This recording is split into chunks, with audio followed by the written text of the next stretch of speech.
안녕하세요. 세상의 모든 취소를 검토하는 변호사, 법무법인 기성의 김주환 변호사입니다. 이번 시간에는 인천 성도 스마트 스퀘어 현장에서 이루어진 사기 분양 문제에 대해서 다뤄보고자 합니다.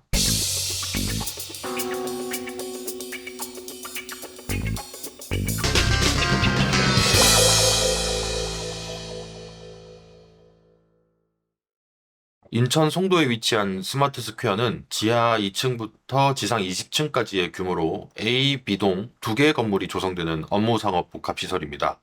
한국토지신탁이 시행하고 영동건설이 시공하며 가천길재단의 BRC 주식회사가 시행 위탁을 맡긴 현장입니다. 수분양자들은 그 허위 과장 광고로 사기 피해를 입으신 모양입니다. 분양 당시 분양대행사 직원들이 B동 업무시설에 가천길재단 BRC 주식회사의 뇌질환 센터가 입주할 예정이라면서 광고한 것으로 보입니다. 만약에 뇌질환 센터 입주가 확정되었다고 광고했다면 수분양자들은 약 2천여 명의 직원들이 상주하는 등 호재라고 생각할 수밖에 없었을 것 같네요. 그렇게 뇌질환 센터가 들어온다는 소식에 이제 471개의 오피스텔 및 상가가 두 달 만에 156명이 완판되었다고 합니다. 그런데 사실 뇌질환 센터는 들어오지 않을 거라고 하네요.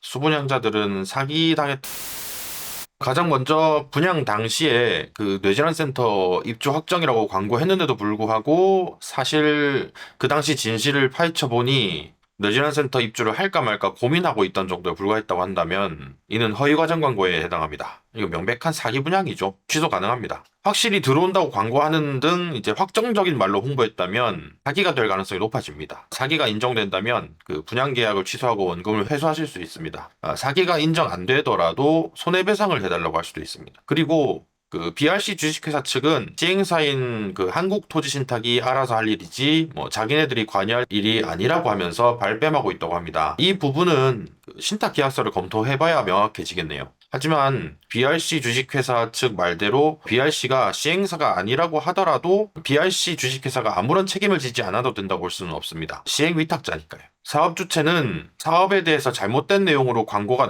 나가는지 여부를 확인하고 시정해야 됩니다. 광고를 누가 했는지 여부가 명확히 밝혀지지 아니한 경우에 그 광고의 책임이 결국 사업 주체에게 있다고 보고 그 잘못된 내용의 광고를 시정해야 할 의무는 사업 주체에게 있다고 판단했습니다. 이게 현실적으로 맞죠. 그 광고는 사업 주체가 광고비를 쓰지 않고서는 세상에 나오지 않을 광고였을 테니까요. 누가 돈도 안 받고 남의 사업을 광고해 줍니까? 뇌질환 센터 들어온 애 만에 가지고 거짓말하면은 계약 취소 당해야 됩니다. 솔직히 사람들이 그거 가지고 업무시설 분양받는 거지 아니면 뭐 보고 업무시설 분양받겠습니까? 최소한 손해배상은 받으셔야 될 것 같습니다. 그 대형 시설이 입주한다고 해서 분양받으셨다가 그 시설이 안 들어오게 되었다면은 저에게 바로 문의해 주시기 바랍니다. 계약을 취소하는 방법도 있고 또 손해배상을 해달라고 할 수도 있습니다. 계약을 취소하고 싶으시다면 제가 명쾌하게 짚어드리겠습니다. 소개해드리는 주제 및 사건 이외에도 취소할 것 있으면 제보 및 의견 남겨주세요. 감사합니다.